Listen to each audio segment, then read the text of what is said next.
Smoking is injurious to health. Smoking leads to cancer. Disclaimer. Newgate India have directed this documentary film purely for educational and academic purpose.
China is world's second largest and fastest growing economy, with vast geographical diversity.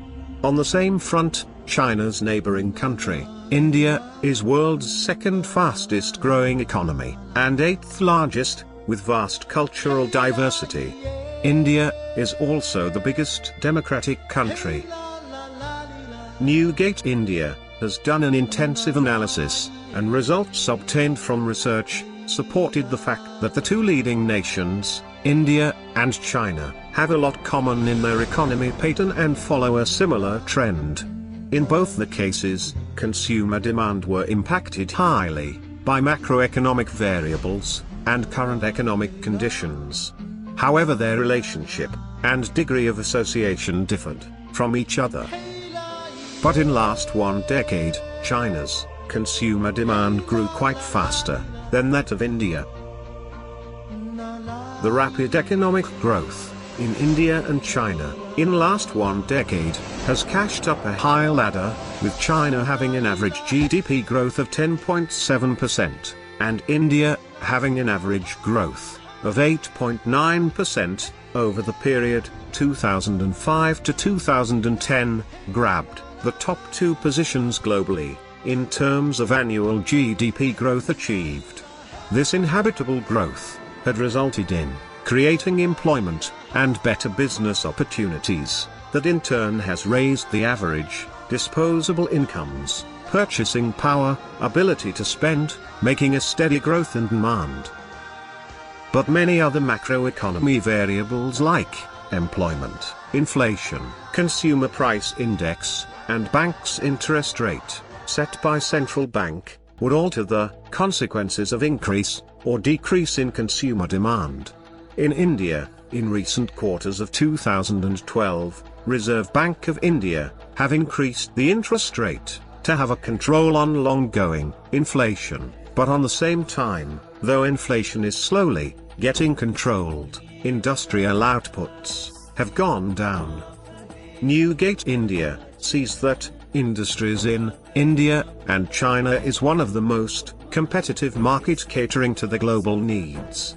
Market patterns in recent years, in China and India, as emerging nations, have been fluctuating, due to factors like global slowdown, competitions, and ability of consumers to accept and afford a product or service, has been quite challenging. But no one can deny it, theirs is no other place than India and China, having huge market potential, with vast area of untapped market. Newgate India has undergone very keen research have interpreted macroeconomic data stepwise and forecasts that population of India will overtake China by 2030, making India having their largest workforce in the world. Newgate India have also found, from regression analysis, that, in case of expenditure pattern, both India and China followed the same pattern. In both the cases, the expenditure in education remained constant, whereas expenditure in healthcare kept on rising.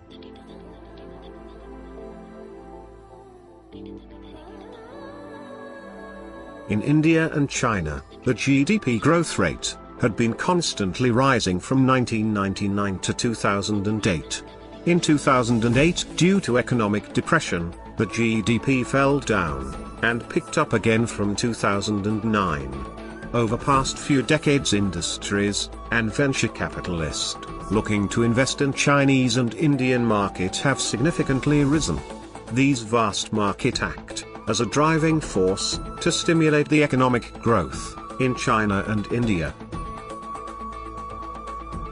Newgate also sees an important observation that China and India, being world's fastest growing nation, and counted among two big economies in Asia, has undergone this major growth, in the presence of increase in proportion of private ownership, and large pool of young working force.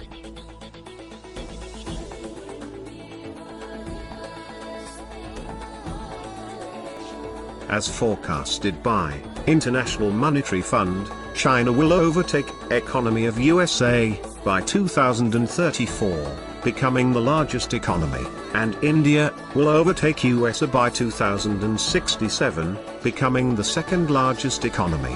As predicted, India will further overtake China in the year 2076, and would be the leading nation driving the economy.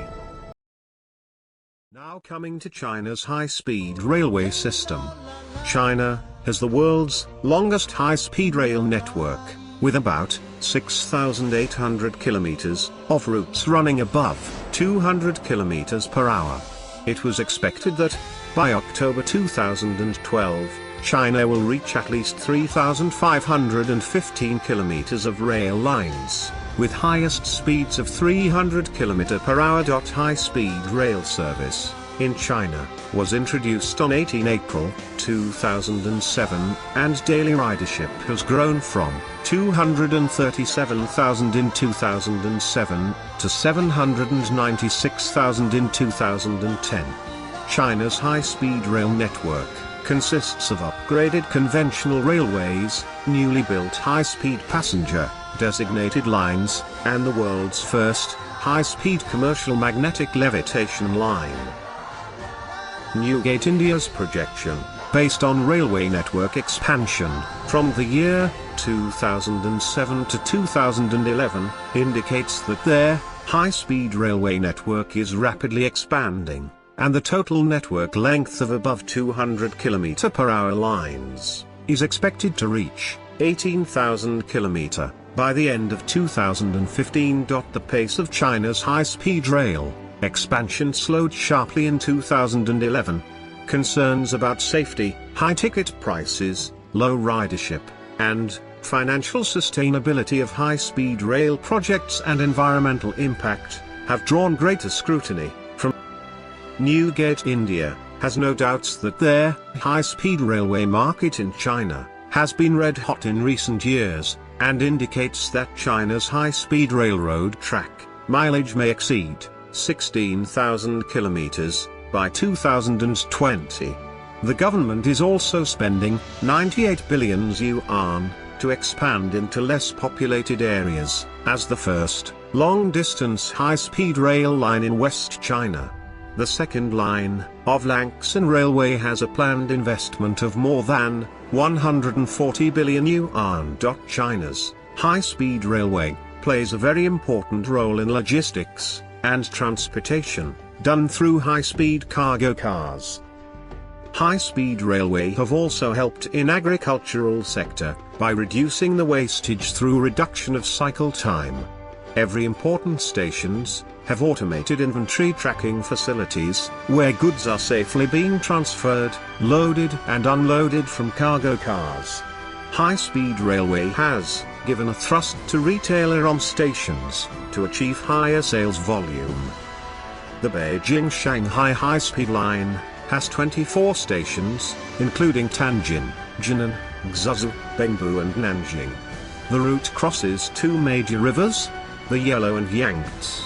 The Shanghai-Nanjing section of the current main line was chosen for early rebuilding, to enable testing to take place, largely because it crosses the soft terrain of the Yangtze Delta, presenting the engineers with their most difficult challenge.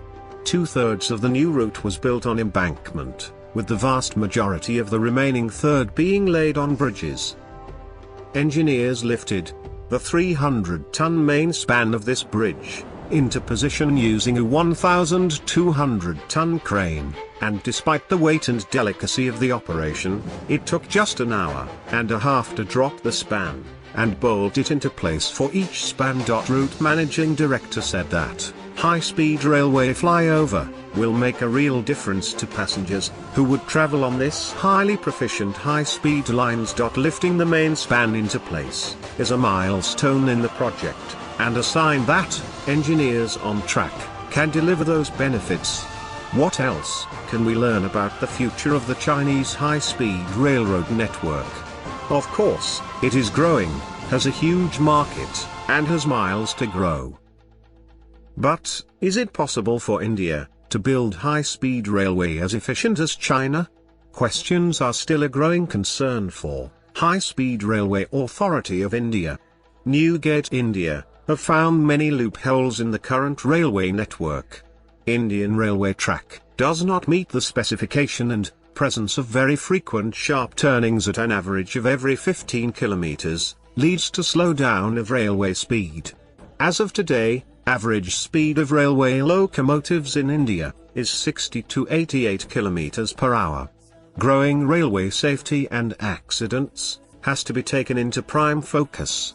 In India, daily several accidents take place on the crossroads and toll gates. Many people die on tracks in dark night.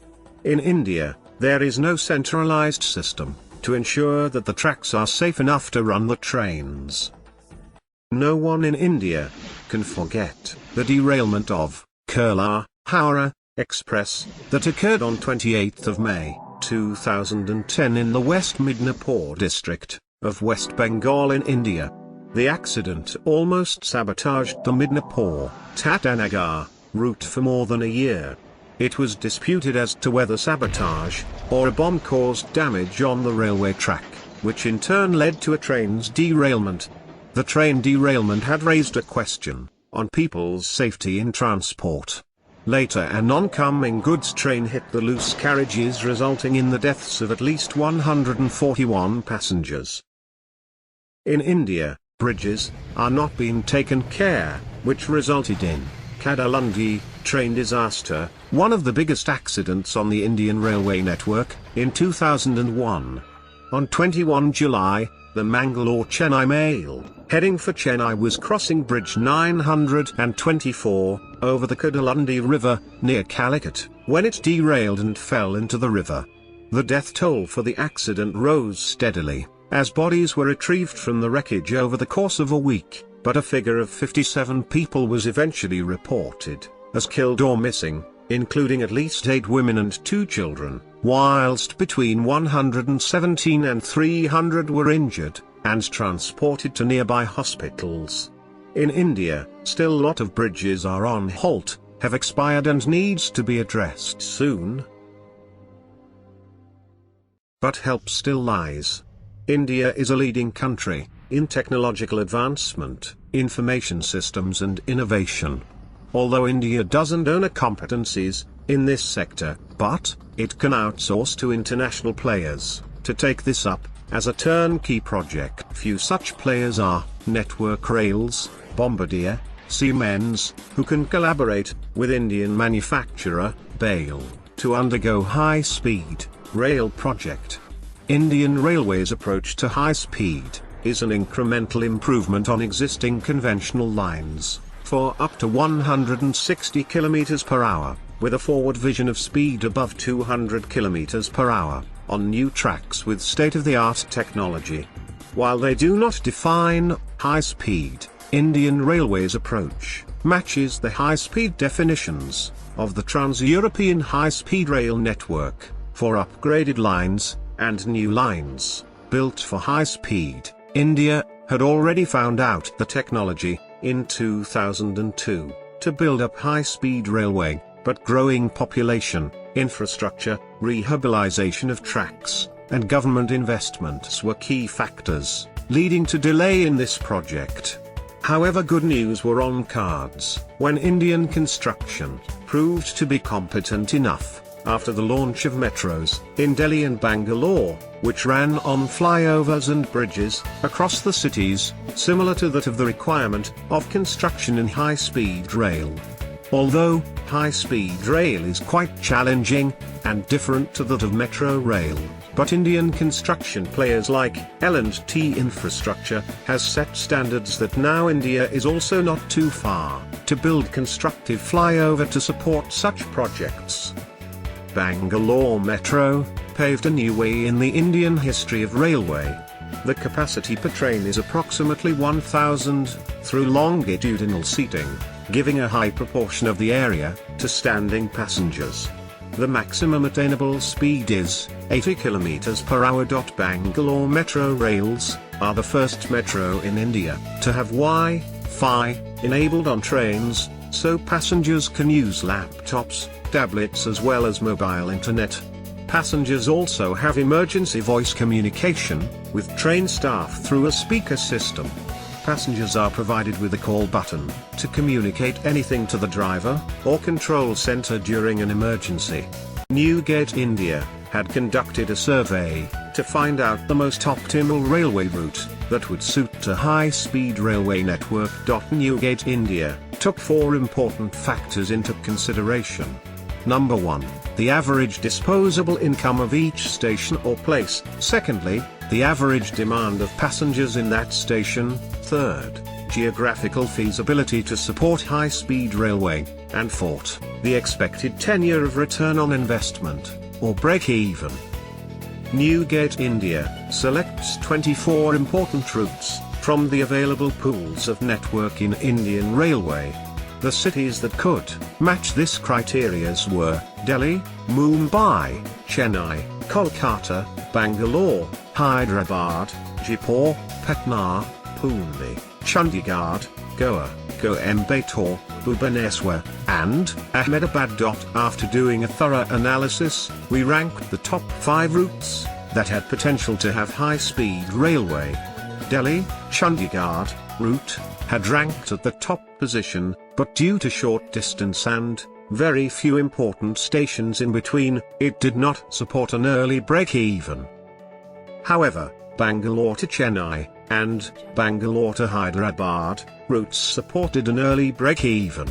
On comparing this route, we made an important observation. Instead of choosing one route of this 2, we found that Bangalore had to go through Vellore station, irrespective of whether it has to go to Chennai or Hyderabad.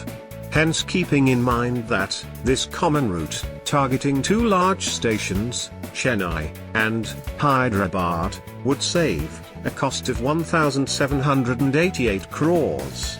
Hence, both the stations were approved while analyzing the optimal route. In this case, high-speed train with 13 cars will get splitted in Vellore, 6 cars will go to Hyderabad, and 7 cars will go to Chennai, with higher demand. Further, Bangalore's route was extended to Mysore, a high-potential station near to Bangalore. And Vijayawada station was included on Bangalore-Hyderabad route. Bangalore will have a yard to accommodate and overhaul railway coaches and locomotives. Vellore would be a junction, switching trains in between Bangalore, Chennai and Vijayawada. Newgate India estimates that if everything is set online by 2012, then by 2016 October, high-speed railway would be in a position to take its first ride. Bangalore will be the largest railway yard to cater the needs of railway network, with biggest hub for engineering, overhauling, maintenance and repairing. The high-speed express is ready to take its first run for passengers. Mysore-Chennai high-speed express will enter Mysore station at 9:30 a.m. morning as its first arrival point to pick up passengers. All over, passengers are excited to have an experience of their first travel on India's high-speed railway. High-speed express enters Mysore platforms built with most sophisticated technology and sensing devices to ensure safety in platforms as well as on train. The train will be halting on station for 10 minutes and then will be leaving sharp at 9:45 a.m. for its next destination, Bangalore. Mysore station will have children's play area to give kids and their parents much needed break and relax in a soothing environment. Mysore-Chennai express would travel at an average speed of 200 km per hour. It has to travel a distance of 172 km and will take just 52 minutes to reach Bangalore. Mysore Express will enter Bangalore station at 10:37 a.m. and will halt for 10 minutes. Bangalore will be the most admired station, with high quality of service, ambience, modern art of real estate, GPS-enabled system, with esteemed infrastructure. This will be a spacious, eco-friendly, technical-driven stations that will have modern computer facilities, information system, art gallery. It will have digital accelerators and elevators for ease of access. Emergency exit and fire safety are built, and would respond automatically when there is an alert. Facilities for physically challenged senior citizens are available. User-friendly passenger information, space for shopping, and advertisement banners and posters will help out brands to promote them and sell their products. This station is just not a stations, but a hub where you get varied segments of service, like ATMs, retail outlets, restaurants, banks, and postal services. Retail footfall will grow high, which would help railway. Mysore Express would leave Bangalore at 10:47 a.m. and proceed to its next destination, Vellore. Mysore Express will travel a distance of 190 kilometers in 56 minutes before it reaches Vellore at 11:43 am. Vellore will be a junction that will allow Mysore Express to switch between Hyderabad and Chennai. User-friendly interchanges, with intermodal transit facilities, and skywalks, will be latest way of interchanging trains. Mysore Express will halt for 15 to 20 minutes in Vellore for interchange. At first 7 cars of Mysore Express will leave at 11:53 am for Chennai, followed by 6 cars of Mysore Express will leave for Hyderabad at 12 p.m. Mysore-Chennai Express will cover a distance of 135 kilometers in 40 minutes, and reach Chennai at its final destination at 12:33 p.m.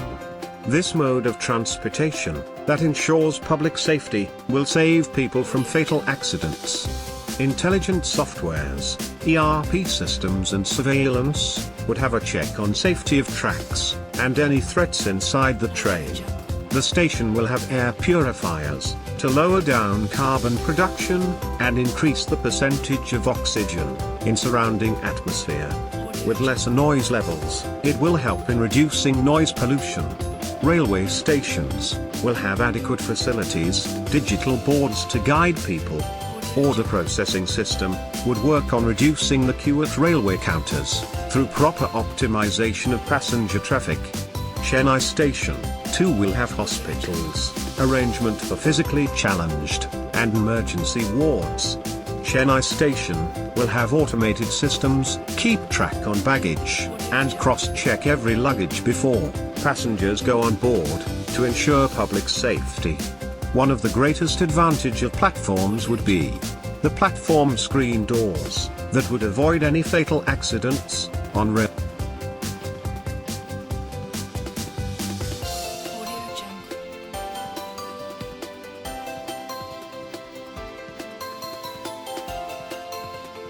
In the meanwhile, the other train Mysore, Hyderabad Express, enters Vijayawada station at 2:40 p.m. afternoon, after covering 513 kilometers in 2 hours and 40 minutes. It halts in Vijayawada station for 5 minutes, and leaves at 2:45 p.m. It covered a distance of 279 kilometers in 1 hours, 23 minutes, to reach its last destination, Hyderabad, at 4:10 p.m. Hyderabad station will have People's Paradise at its bank, with user-oriented facilities, cafeterias, restaurants, ATMs, e-Seva centers, and more. And added convenience, Hyderabad will have world-class parking facilities for two-wheeler and four-wheelers, which would be electronically monitored under CCTV. Nowhere else in India we would have found such a planned infrastructure, like in case of high-speed rail.